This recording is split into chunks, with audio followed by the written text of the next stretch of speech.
It's 11:30 p.m. on a Tuesday. The TV is on, but neither of you is watching it. You're sitting on opposite ends of the couch, that familiar, heavy silence filling the space between you like water rising in a sinking ship. You look at them, really look at them, and you realize with a sudden, cold clarity that you are completely alone in the room. You try to say something small, just to bridge the gap, and they give you that look. Not angry, just empty, distant. Like you're speaking a language they decided to stop learning years ago. And immediately, your mind starts racing. Why does this keep happening? Did I say something wrong again? Am I too much? Or am I not enough? Is this just what love feels like after the honeymoon phase dies? You feel that tightness in your chest, that panic that says if you don't fix this right now, it's over. So you push. You ask, "Are we okay?" And they pull away further. Here is the truth that no one tells you, the truth that feels counterintuitive to every instinct you have. You cannot chase someone into loving you. In fact, the harder you chase an avoidant partner, the more their nervous system registers your love as a threat. You are not failing at love. You are not crazy for wanting connection. This is not a sign that you chose the wrong person. This is a biological response playing out in real time. By the end of this video, you will understand exactly why your presence feels like pressure to them, why leaving, emotionally and physically, is the only way to create the safety they need to come back, and how to stop begging for crumbs and start building a foundation of real respect. Let's get into it.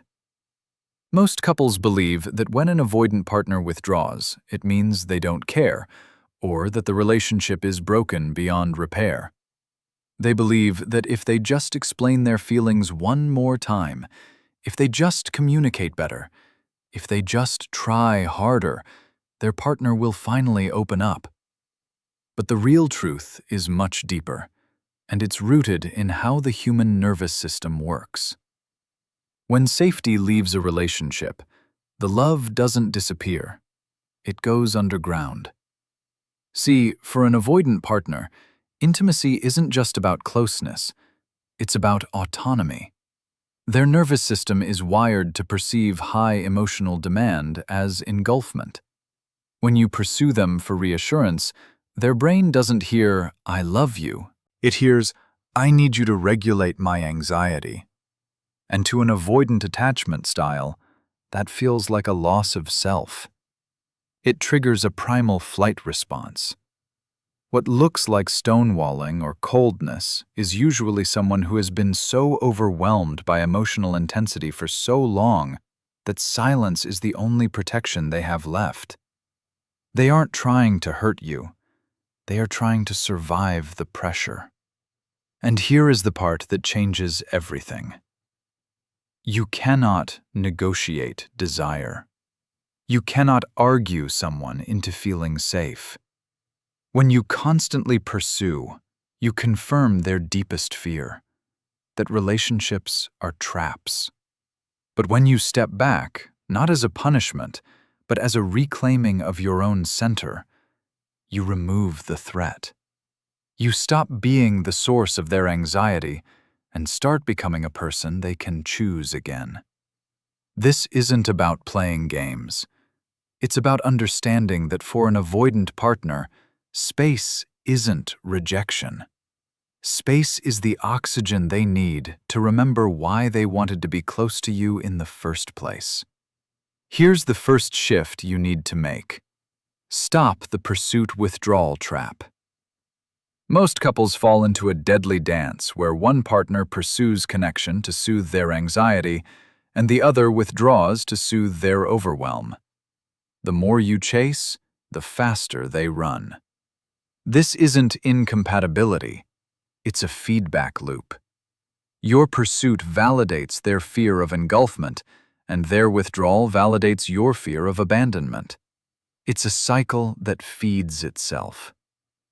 Your nervous system is screaming, connect, while theirs is screaming, escape. Imagine two scenarios. In the disconnecting version, you text them 3 times in an hour asking, "Where are you? Are we good?" They see the notifications pop up, feel their chest tighten, and put the phone face down.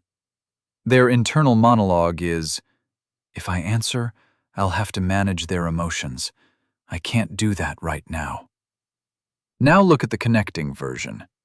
You feel the urge to check in. You notice the anxiety. Instead of texting, you put the phone down.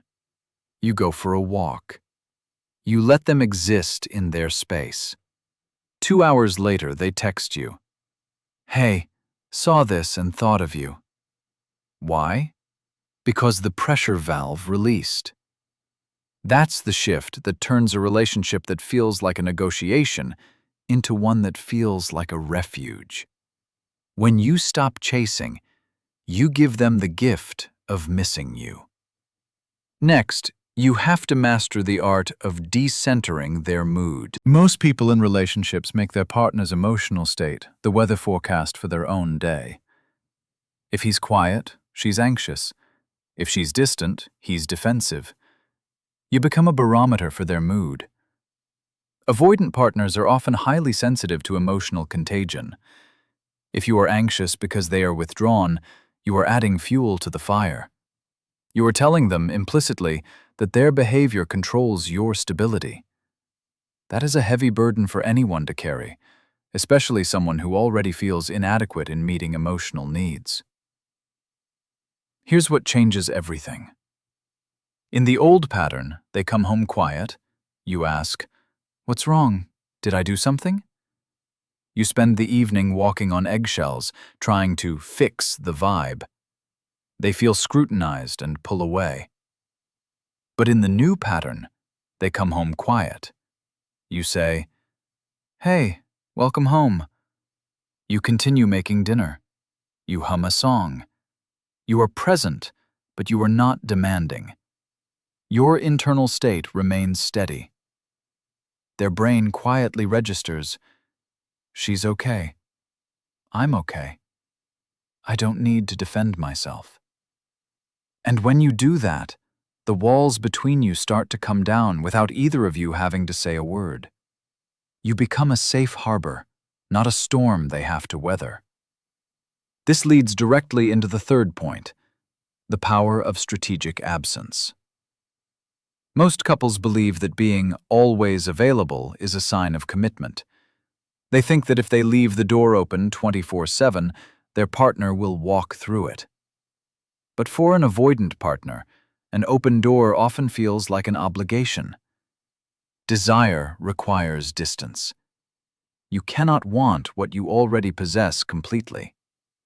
Avoidant partners need to feel that you have a life outside of them, a life that is vibrant, interesting, and independent. When you are always there, waiting, you become part of the furniture. When you are gone, living your life, you become a mystery again. Consider the difference.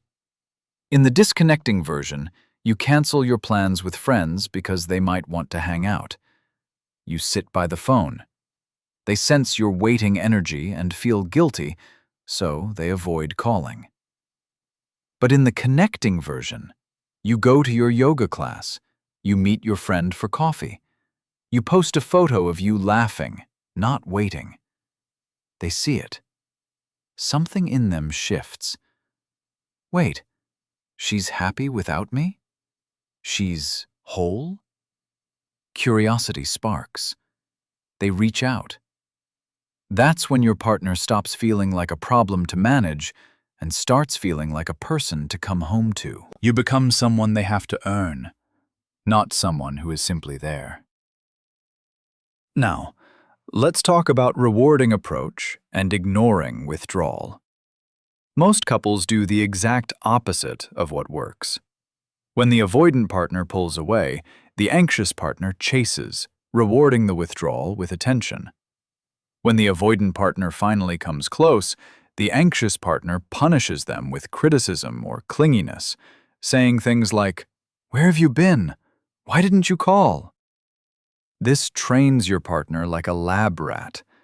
You are teaching them that coming close leads to pain, and pulling away leads to, well, more chasing, which is exhausting, but at least it's engagement.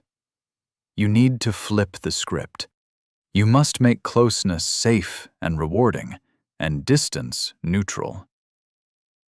Here is the contrast. In the old way, they text you after 3 days of silence. You reply instantly with a paragraph about how hurt you were. They feel attacked and shut down again.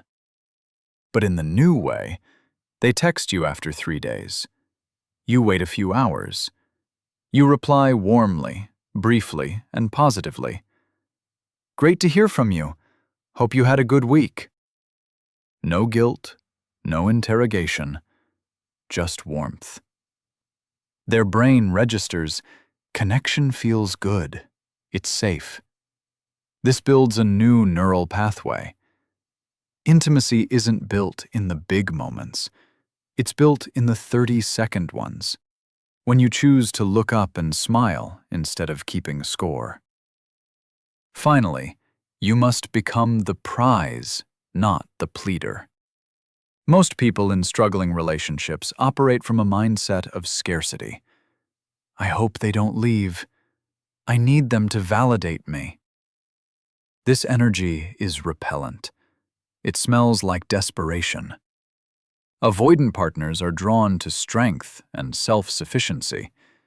They are terrified of needing someone who needs them too much.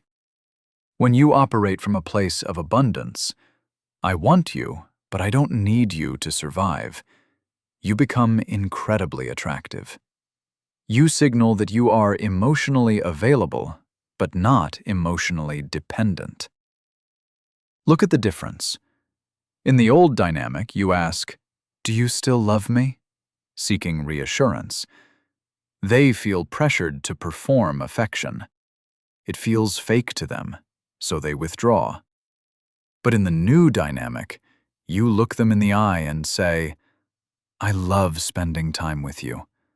I also love my time alone. I'm glad we have both." You say it with a smile. No agenda, just truth. They look at you and see a peer, not a project. And that's the shift that turns a dynamic of parent-child into a partnership of equals. You stop being the manager of their emotions and start being the architect of your own joy. This isn't a checklist of tricks to manipulate your partner into loving you. It's an invitation to reclaim your own dignity. When you internalize this, you stop reacting and start responding.